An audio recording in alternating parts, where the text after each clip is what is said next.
So I'll just say a quick welcome to our next installment of Illustrator Highlights Foundation Gather. We're grateful to have Shadra Strickland and Mike Curato with us today to talk about illustration and writing and books and more. Shadra Strickland is an illustrator, author, teacher, agent, and friend, and more. Speaking of more, here's what we were talking about. Don't forget to follow Shadra on Instagram, because if you want to hear her sing, every so often her Instagram story will have a gem of her singing. And of course, it also has snapshots of her walks and of her dog, which is also fun to see. In the chat today, I'm going to link to Shadra's A Child's Book of Prayers and Blessings from Faiths and Cultures Around the World. This book is an absolute gift of beauty.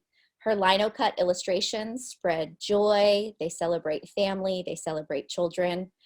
Take a look at the images on the screen and then hopefully purchase that book too if you can. And the next time you come visit us at the Highlights Foundation, which will hopefully be soon, you can see the illustrations up close, because Shadra has let us hang on to a few originals and we do have them on display. So thank you for being here, Shadra. Thank you for your work. Thank you for having me.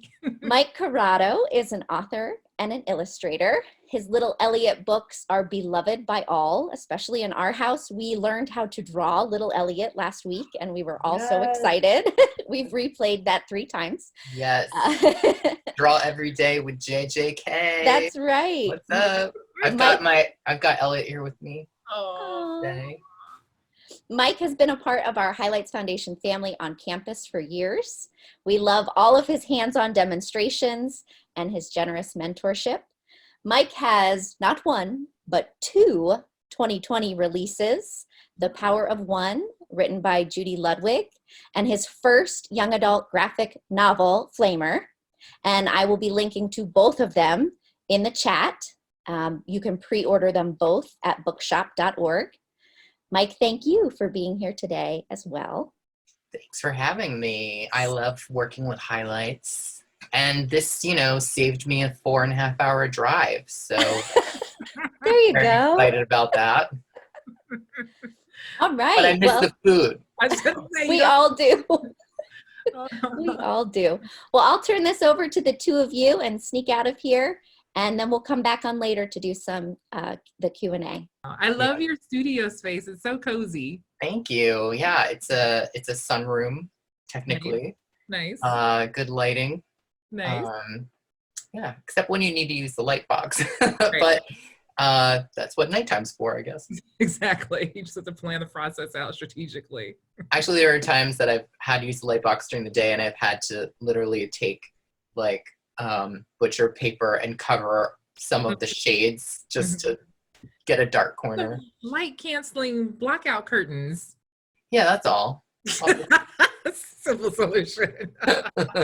Hilarious. So I think one of the questions that I want to lead with in terms of bookmaking, one of my students actually, we were talking about querying and getting your stories out there and what to include in the pitch. And the question was, if you have a book that you can envision as a series, do you include that in the pitch? And so I wanted to talk about Little Elliot in that series. Did you think of it as a series? Did you pitch it as a series, or did it happen organically? I feel like the Little Elliot series is kind of a special case in a way. I think others saw it as a series. Others, not necessarily me, saw it right away, including my agent, including my editor, because I didn't have any books yet when I got my Elliot deal, and I was just like, can I make one book? Anyone? So it wasn't really like the traditional process where I came up with a character and then wrote a story and made a dummy and then brought it to places and said, this is my book.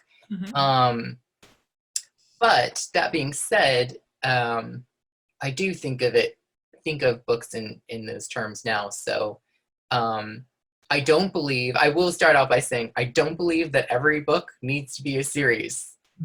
It's like the same thing when a show that you love gets stretched on and on for like 15 seasons, and it's like, oh, they should have stopped it like season 2. Right, But right. you know, so I would say first focus on the quality of your story, and I think a lot of it depends on the character also. Like, is this a character that's going to want more stories, or they have more to tell? Mm-hmm. And I think just experienced people saw Elliot and said, yeah, that elephant has many stories. Right, right. So in that process then, when you finished the first one and it did so well, were you already working on a second story for it? Did your editor come up with ideas for possibilities for stories? Right. So the Cliff Notes version of what happened was I went to an SBWI conference, the New York one, and entered the portfolio show. And so my agent found me that way, and my editor found me that way. And so Macmillan offered me a 3-book deal, like off the bat, which was like nuts, because I hadn't even finished writing the first story. They were just that enamored with the character. Right.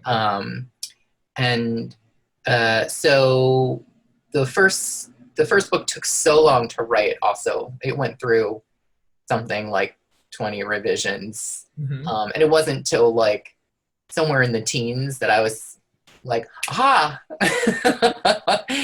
I knew there was a book in here somewhere. There it is. All these words. Yeah.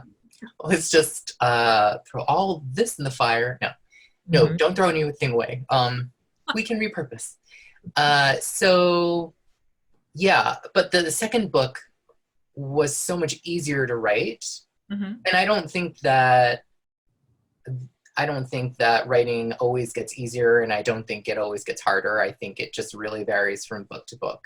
Yeah. And I think you get lucky sometimes where you're like, I have an idea, I know where this is going, it just needs to be polished. And then, because there were, like, the third book was hard to write, where I was just like, what is this about? And I think that's the thing too, is I don't usually enter into writing a book thinking, this will be a book about courage and friendship, or this will be a book about perspective. Like, I don't know what it's about until I'm like wrapping it up. Right. Basically. Like, that's part of the writing process, is you discover what it's about. And you just need to let your interests and your feelings kind of lead you. Like, ooh, wonder where this is going. Yeah, for sure. Hope for the best. Right.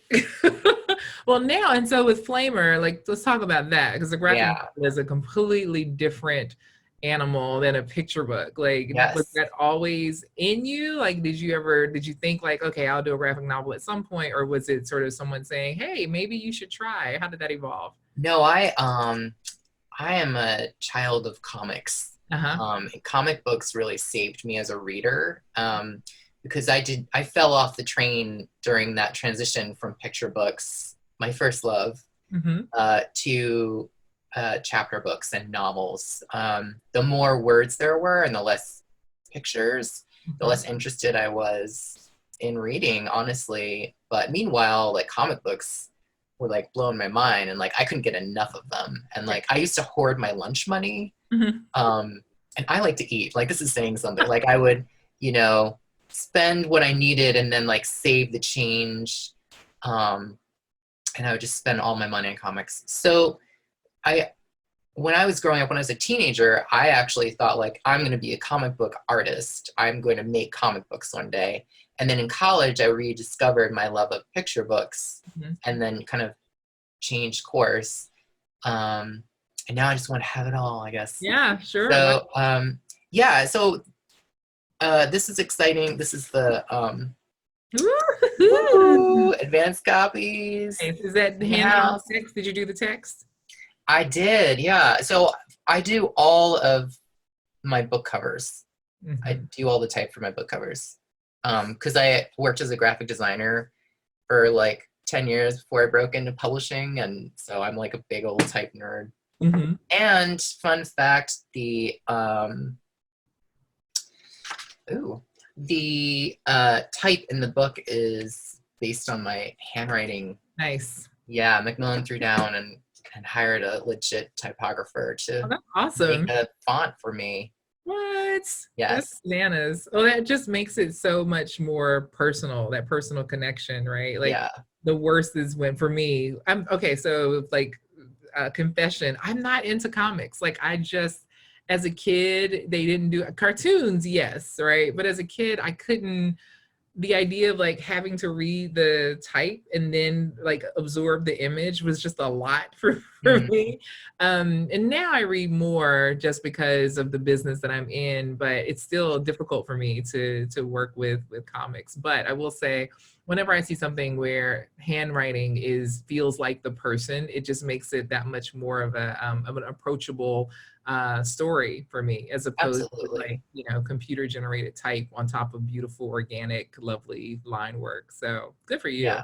Thanks. Yeah. And maybe you just haven't found your comic yet. I I like wordless comics. ones too. Yeah, I think I like those that feel they're more of a hybrid between novel and graphic novel. There's one book that I love called Henry. I think it's called Henry, by this Canadian author illustrator. Her work looks a little bit like Isabel Arsenault. It's about a little boy who I think someone passes in his family. It's in my studio, but I'm not going to run and get it. But it's so lovely because there are these full spreads, and then some pages are more comic-y, but they don't have like the panels. I think for me, it's the panel that stresses me out. Yeah. So do you like Brian Selznick's work then? Brian Selznick, why am I drawing a blank? So he did like Hugo Cabret and Wonderstruck and the Marvels.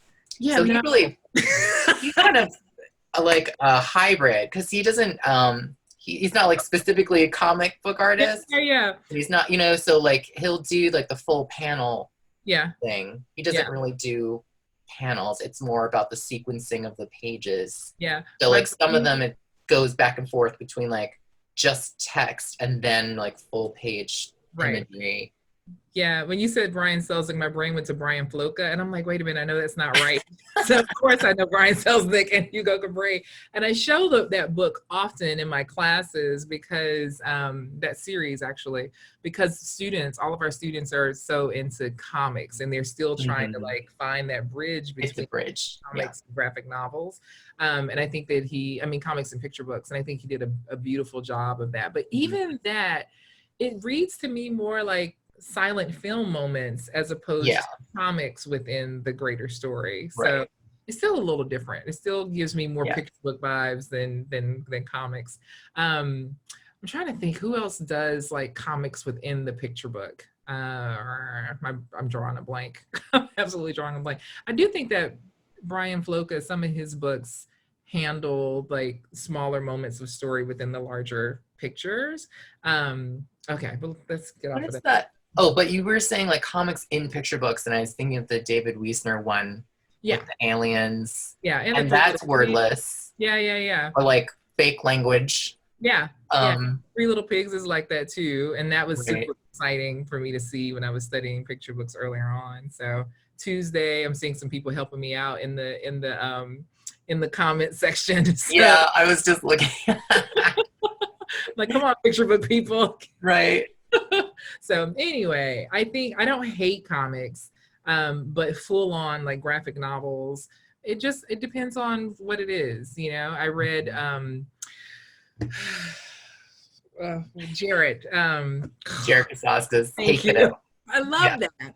But I think it was the story that drew me in because so many of the characters in that book reminded me of like my family, like the grandparents in that book. I was like, oh my God, those are so my grandparents. And it's just interesting to see like that sort of real life story come to life. And I think maybe that's the bridge I can do with like real life in graphic novels and less fantasy.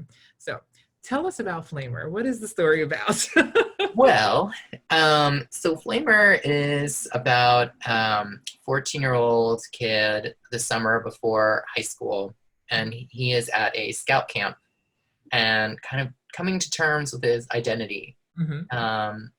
So it is an LGBTQ themed book. Mhm.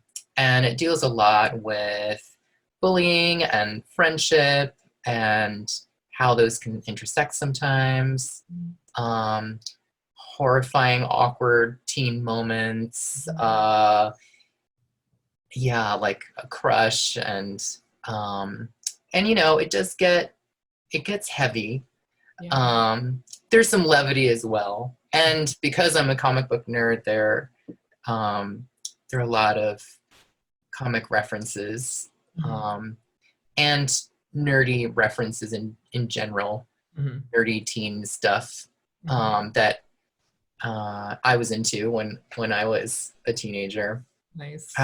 Yeah, so it's really close to my heart, and I started writing it in 2011. I kind of had the idea for it, and just kind of started writing a little bit here and there, and then I did this workshop that Linda Berry was teaching at an Icon conference, and it was writing for artists. And I just remember coming out of there and being like, I can do this, like, because it's overwhelming, you know, like thinking about writing a book this thick is just like, yeah, no, can't do that. 40, that's better. Like, but really, I mean, storytelling is storytelling. Sometimes it just takes a little bit longer. Yeah. But in writing the script, how did you approach the writing? Did you approach it like a script and more of like a movie with dialogue and yeah. Yeah. So usually when I make a picture book, it's usually back and forth with drawing and writing, because I'll write about the drawings and then draw about the writing and back and forth. And this was like very different, where it was very much like a movie in my head that I was writing the script for. And what helped me, here's my cheat sheet for how I made this. So it's broken down into 7 chapters, and it's one day of a week. Okay. So I made this spreadsheet, right? So every column was a day, and then I would kind of plug in all these things that I wanted to happen in the story arc. I would plug into each of those columns and then move them around to start figuring out how the book would come together. And because it's at a summer camp, it's nice because you have a schedule at summer camp, right? So I knew Aiden would be taking these 3 classes. So that was also like a nice structure, and like you would finish out the day with campfire. So yeah, it was just nice, especially for my first novel, to have like a solid foundation to kind of work within. Okay. And then with the art, how many pages of art did you have in your studio while working on this book? Oh my God, I should have hauled that out. They're taking it. I should have taken it out to show you, but you're saying you got rid of it. I'm like, no. Oh yeah, I just exactly. Just kindling now. They are currently occupying like 3 or 4 archival boxes in my closet. Yeah. Like the book is 366 pages long. And it's all pretty much hand done. So it's black colored pencil for the line and ink washes. Okay.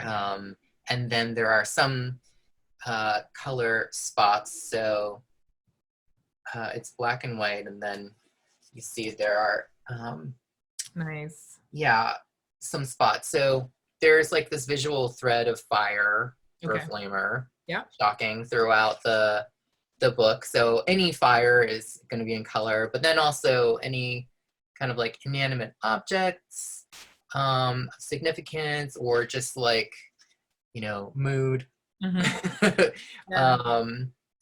get color. So and is the color done traditionally as well, or is that digital?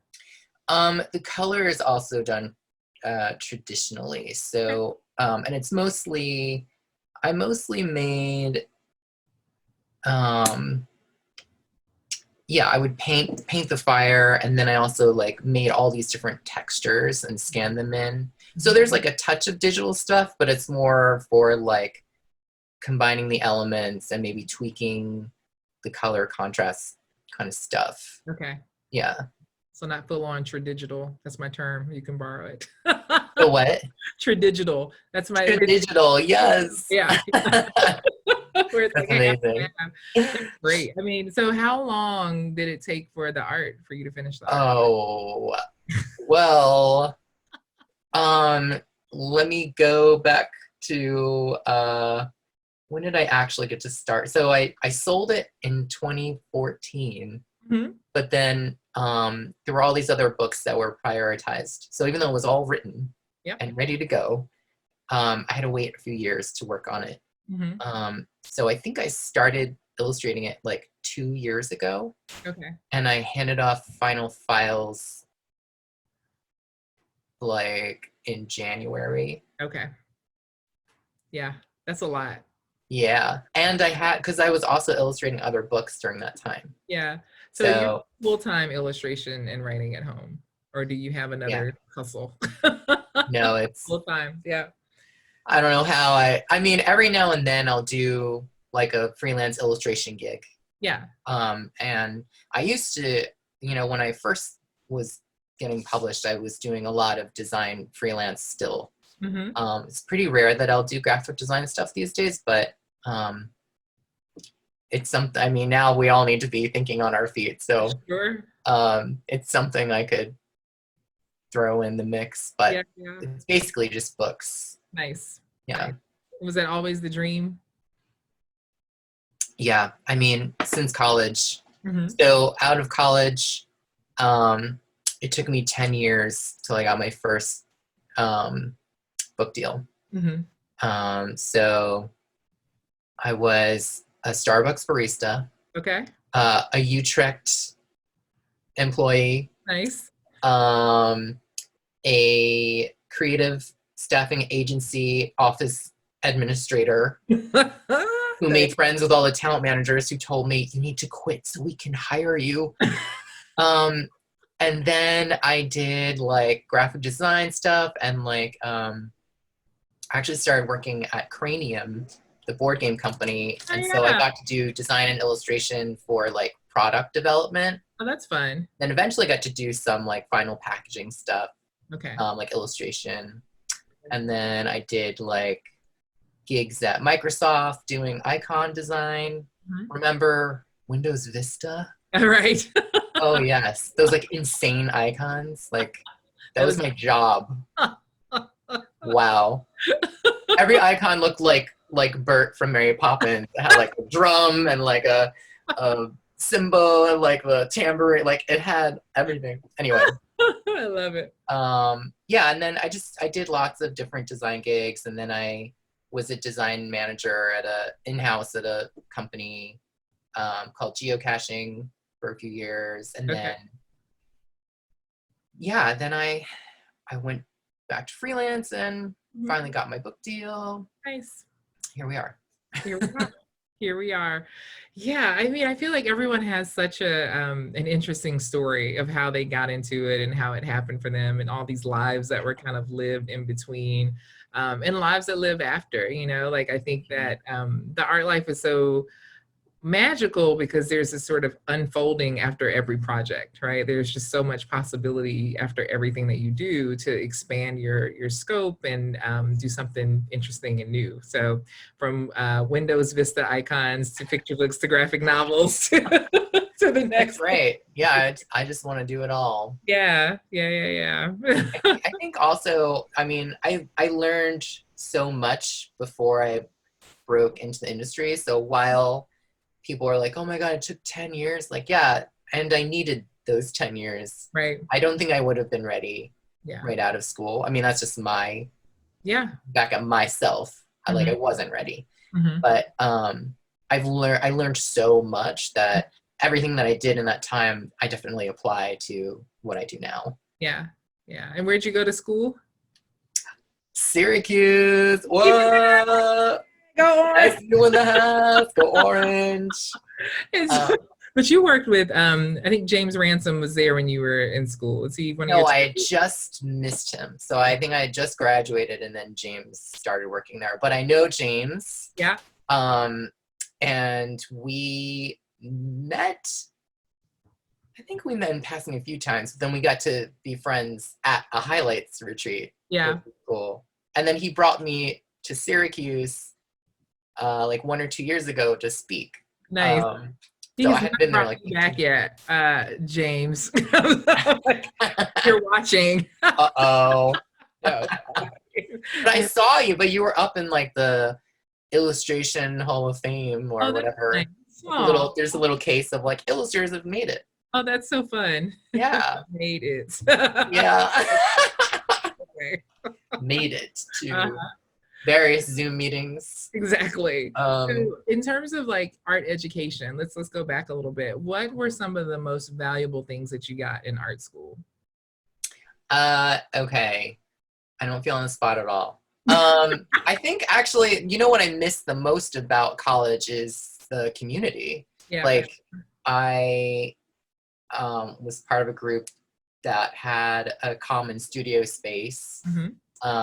And it was so wonderful. Like we were all helping each other out. Like, and it wasn't just, it was like moral support and tech support. Like you could just go next door and be like, can you look at this? Like, what is wrong with this? Tell me what to do. Right. And then sometimes you just like sit on the couch and just talk about whatever college BS we were going through, like, oh, my life. Right. Yeah. So community, but then, so thinking about what I learned, one thing that was cool was I did an independent study my senior year on picture book making because I was really serious. I was like determined, like, I'm gonna have a book deal after I graduate. Like, okay, good planning. Right. But it was great to do the full immersion thing and have a one-on-one.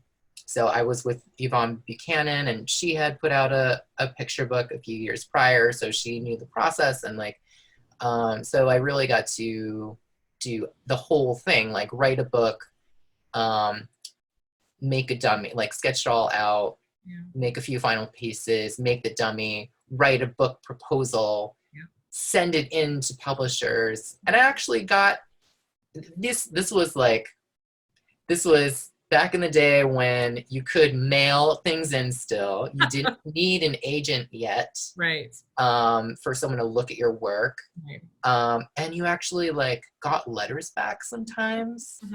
And I actually have this really sweet letter from Martha Rago and Maria Maduno when they both worked together.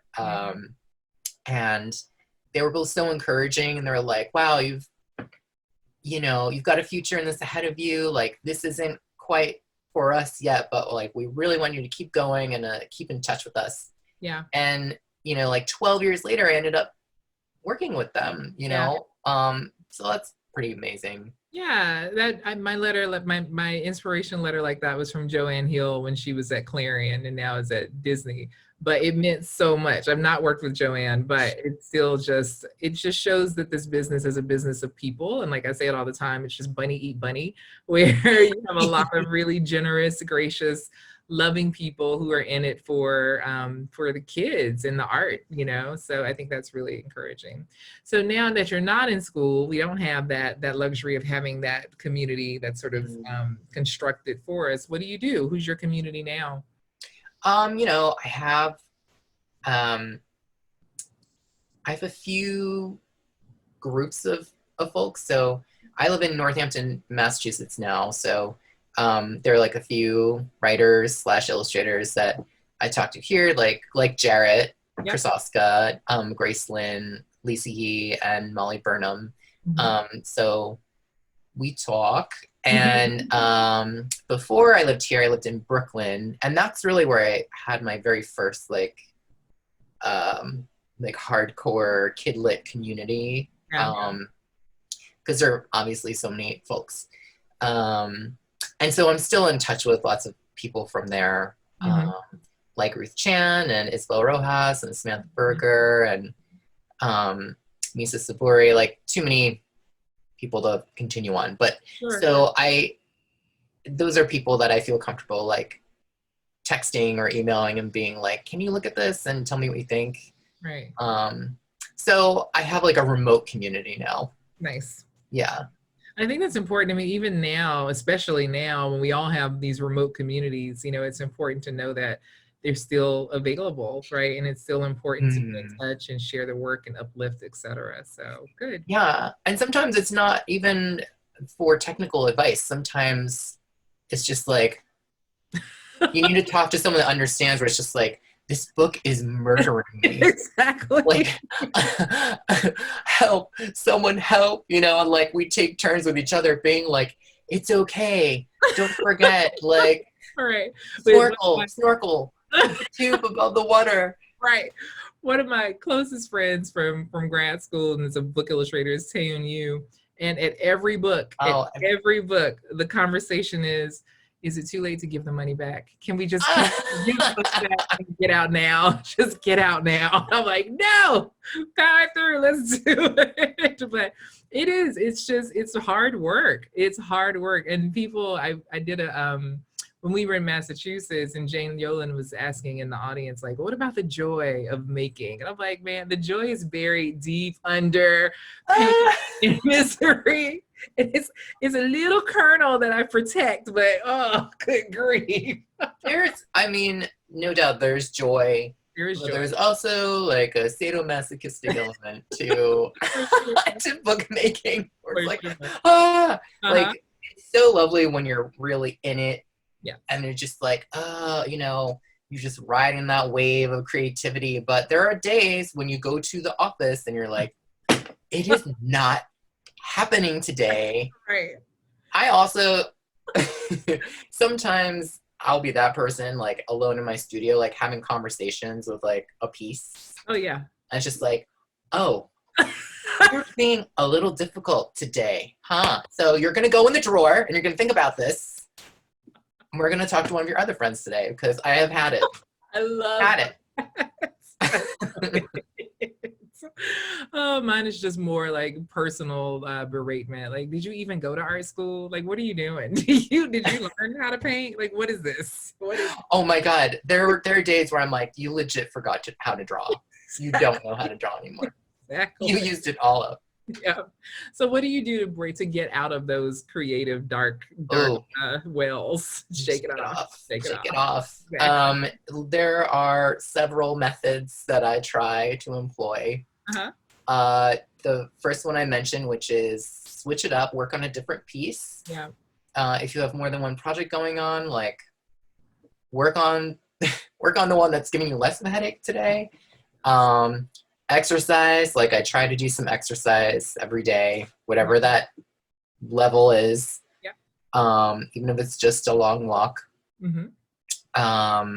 Talking, like we mentioned, talking to people who are also nuts. Here's one that sometimes works and sometimes makes it worse is looking at other people's work. No, yeah. You can go look at like a Jerry Pinkney or a Pat Cummings, and you're just like, Jesus Christ. Like, I've been doing this for how many years? And I still like, you know, sometimes you get inspired and you're like, oh, look at how they did it, and okay, I could try. And then some days it's just like, what am I doing? You're a fake. I'm speaking in the mirror now. Right, you poser. Yeah. What's interesting, like I'm struggling through a piece now, and with every piece, it's a struggle, right? And then you get to the end, and you're like, oh, that's pretty gangster. Like that looks good. Right. It's I keep having to remind myself that you can get there, but man, like it is a humbling experience to be in the creative process. And also, this is a huge help is drawing something personal. Yes. So just getting it out. Yep. I have a lot of friends that this is really smart and I don't think to do it every day, but they do like a warm-up sketch where it's like, the purpose is to be bad.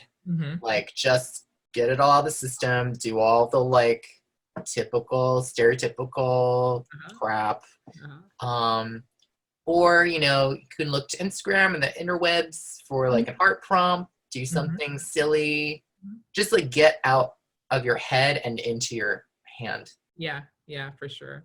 Yeah, I get that. That's still pressure for me to do like the warm-ups or sketching and this, but for me it helps to just go and draw what I see, just go look at something and draw it. So it's not as much if you have pressure, like pulling stuff out of your head, if you feel there's pressure, just draw something in front of you. Oftentimes it'll be lucky, sometimes I'll just grab a picture that I like and mess around with that a little bit.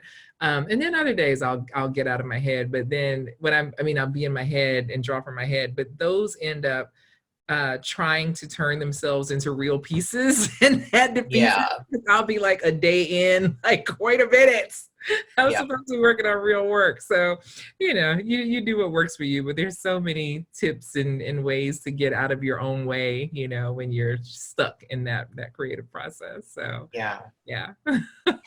Also, sometimes you just need a veg.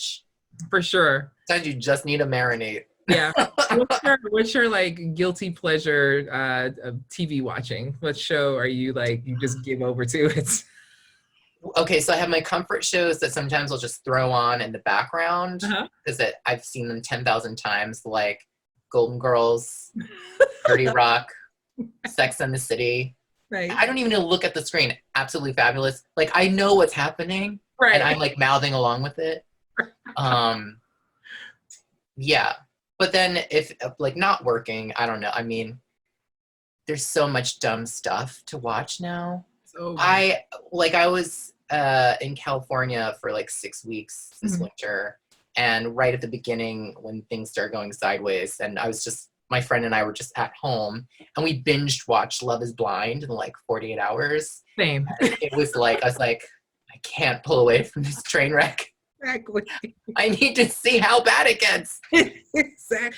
But surprisingly, it wasn't as bad as I expected it to be in terms of like trashy reality TV. You know what? There were no fights. There weren't a lot of tears. It was just like, there were some fights. Like, what are you doing? You did watch the whole thing, right? I did watch the whole thing. Yeah, I loved it. It was fantastic. It made me believe in love. It made me believe in love, Mike. It made me believe in love. Oh, that's nice. That's one of us. Oh my goodness, that's awesome. Yeah, I do a lot of audiobooks when I'm working. I can't have I love audiobooks. Yeah, like TV, even if I've seen it a million times, it just pulls my face. So I make a rule, like throughout the week, I don't watch television unless it's like 9 o'clock and my brain is done and I'll go watch something. But I watch TV on the weekends because I get sucked all the way in. But like podcasts and audiobooks are the way to go. My guilty pleasure TV show is The Magicians on Sci-Fi. Have you watched that? No. It's on Netflix now. Please get into it. You will love it. Magicians? Magicians. Mm-hmm. Okay. Mm-hmm. And for audiobooks, I listen to a ton of David Sedaris. And I'm also like a history nerd, so I'll like put on some legit like like biography of Elizabeth I or something. And, I love that. Look, Allison's back. Hi, Allison. We missed you. I mean, you guys can just keep going. I just feel like... Oh, yeah, we're just... But there are so many questions. Oh, let's do the questions. I forget about the questions. Honestly, I don't have anywhere to be, so... Right. Chandra's already, like, put in a work face, so whenever Chandra calls it, I'm good. All right. But seriously. Totally seriously. Let's do an easy one first. One of the questions here is about supplies, favorite art supplies right now that you have with you, I guess, in your home. What are you using and what are you enjoying the most right now? Well, favorite art supplies. Well, I mean, I could just show you what I have right now. Let's see. Here are,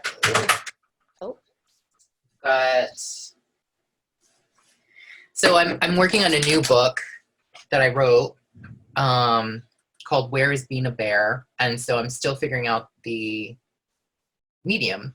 So I've been doing a lot of experimenting. So, well, I'll start with this is Big Red right here. Like this is my everything pencil. So it's a lead holder. I think it's Kohinoor and Faber-Castell leads, 2B, 2mm. Nice. And then I've really gotten into Prismacolors, you know, but combining them with watercolor or gouache. These are both Winsor Newton. Make sure you get the professional grade because it has more pigment and less binder.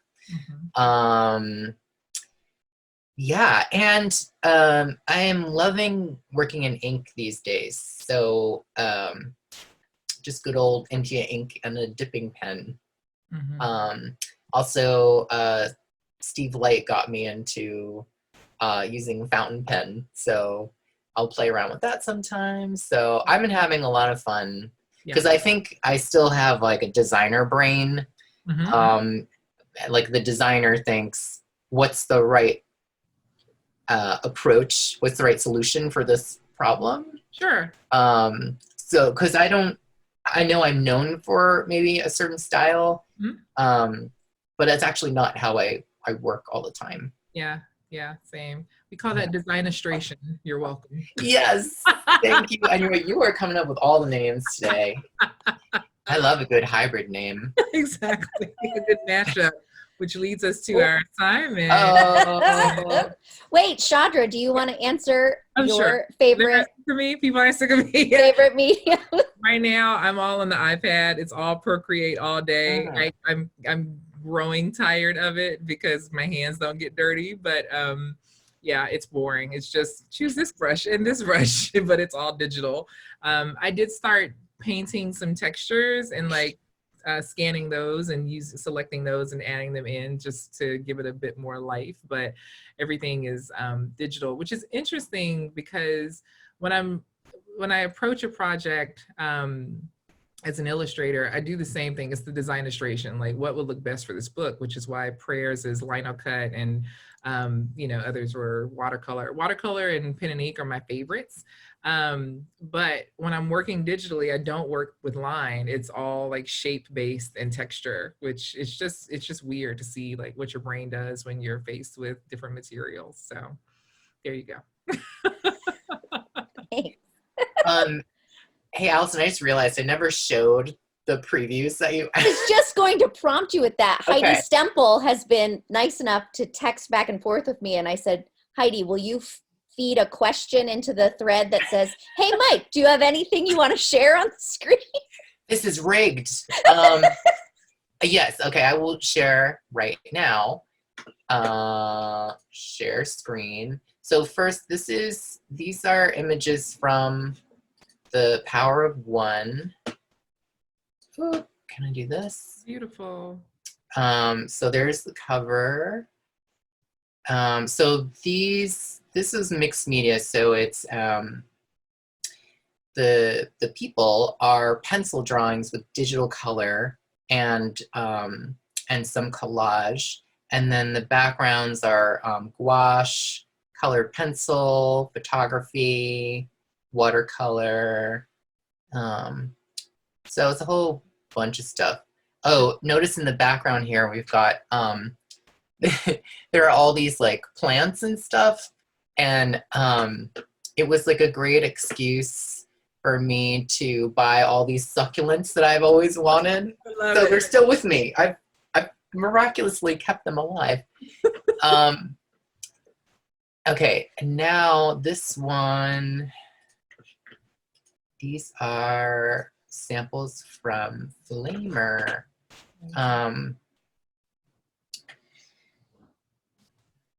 So yeah, like I said before, I used a black colored pencil. It is a Derwent Color Soft black, very buttery. And I just used Canson Bristol paper.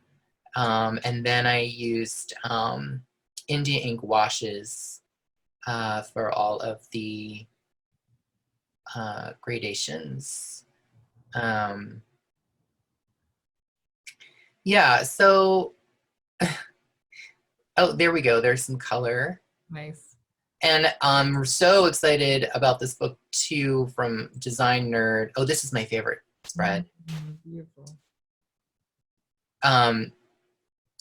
So for the color, instead of printing CMYK, we got rid of the cyan and added a neon orange Pantone. Yeah, it's kind of sickening. Like, I'm like nerding out about Wonderful. the printing process with this. So Lovely.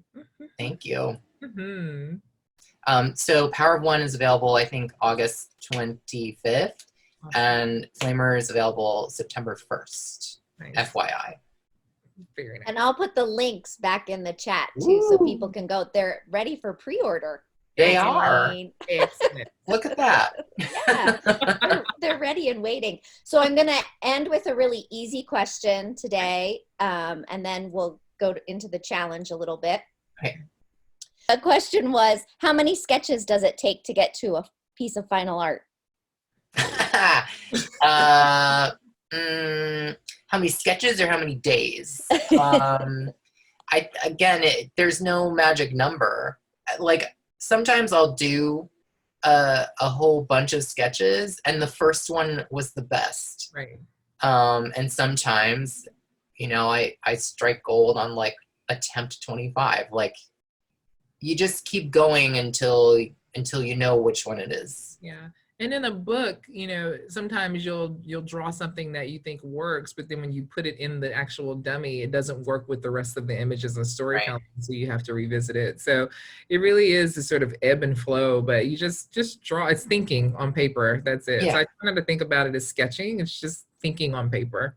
Yeah, honestly, my sketchbook and my dummies are a mess. Yeah. Like, they're, I try not to get too precious when I'm in the thinking process, because I find that I get really stuck. I'm also a really impatient person, and I want to keep it moving. So everything is really rough until the idea comes, and then the composition comes, and then the details come for me. Yeah. Allison, does that answer the question? Samesies. Yeah. That sounds great. That was great. So I think Mike and Shadra have concocted a small challenge for illustrators who are looking for kind of a spark to create something. So Mike, do you want to share? Yes, I have a challenge and I have a task. Oh. So 2-for-1 special today, kids. All right, so here's my fun challenge. Is taking 2 of your favorite characters and combining them into one.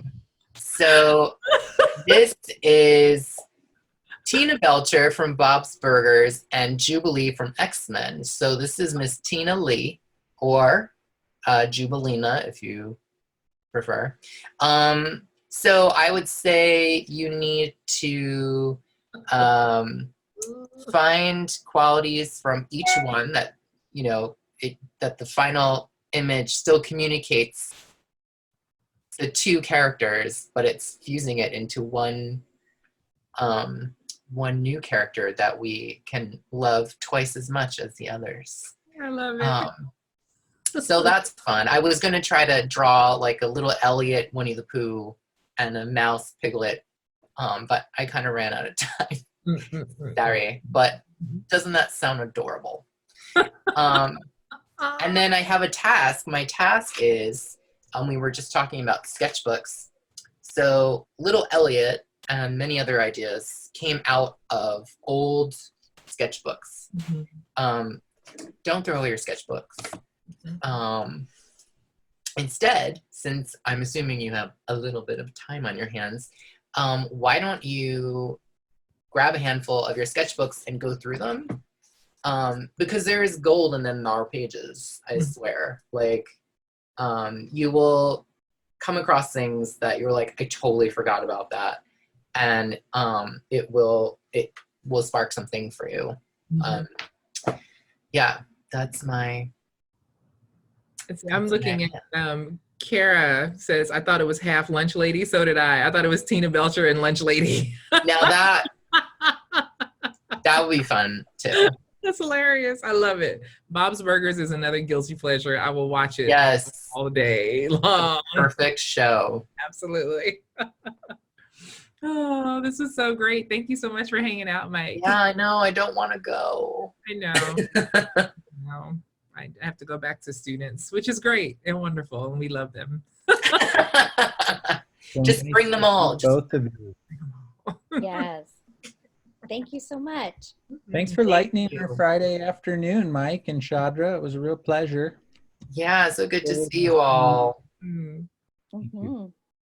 Please check out the Highlights Foundation website for our workshops. We keep updating with new dates later in the fall, as well as our online offerings. And if you loved this session as much as I did, please consider a donation to the Highlights Foundation. Yay, highlights. .org. Thank you. Have a great Friday. Okay, Bye, everybody. Bye.